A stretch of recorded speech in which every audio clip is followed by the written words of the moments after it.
Hi there. So today I want to talk to you a bit about why you shouldn't be scared about your numbers and how to feel much more confident in them.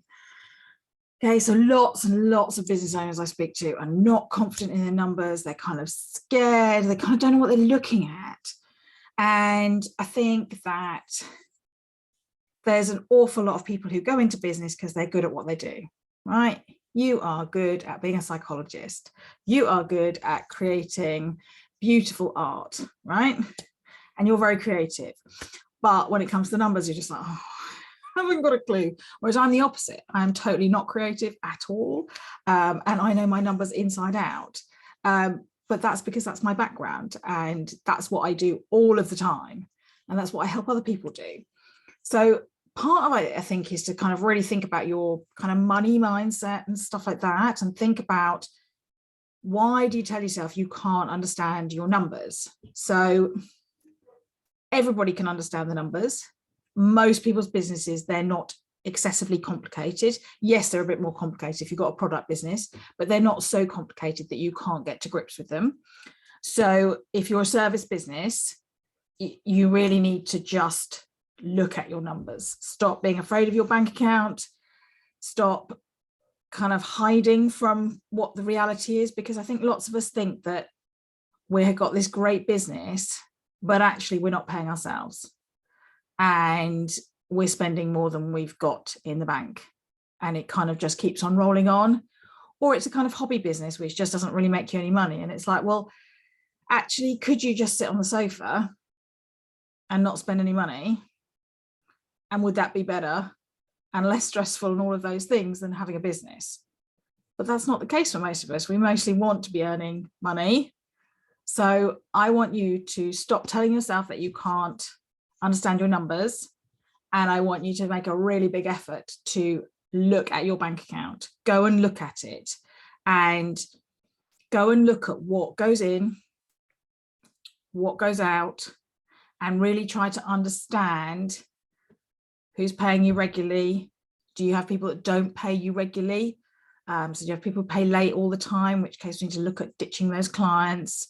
Are you getting paid as much as you need to? What is your income each month? Are you making 1,000, 2,000, 5,000 on average? And do you have months where that just doesn't happen because you're on holiday, or because it's Christmas, or it's January and you always have to get a new client? Do you find you have gaps where you kind of lose clients or projects finish and then you kind of can't recover that? Look at your expenses, right? Most of us go along having all these subscriptions. So I've got a Zoom subscription. I've got a Microsoft 365 subscription because I'm a Microsoft girl. I've also got, I don't know, what else have I got? Oh, things like Toggle and Bonjoro and Kajabi and ActiveCampaign. You know, I've got all of those things, and actually at least quarterly, I sit down and I go, do I still need the level that I've got? So sometimes you can downgrade to a free version, sometimes you can downgrade to a lower version. So it's kind of looking at it and going, actually, do I need the version I'm on? Can I do as much as I do on a free version or a much cheaper version? You don't need to do this all the time, but I think it's really important to regularly look. And when things come up for renewal, make sure you've thought about it. You know, insurance often comes up annually. Things like memberships to the FSB, Federation of Small Businesses, comes up annually. My professional membership comes up annually. It's really important to make sure that you know what's going to come up in the future. So I want you to then start to see patterns in your business as much as you possibly can. You know, start seeing, you know, when do you make your most money? Are there times in your industry where you can be working really hard? But also look at how hard you're working for what's coming into your bank account. Okay, I definitely feel at the moment that I'm working a lot and that's being rewarded in my bank account. And that's fine because it kind of correlates. But sometimes I think you can be working really hard and actually not be earning very much.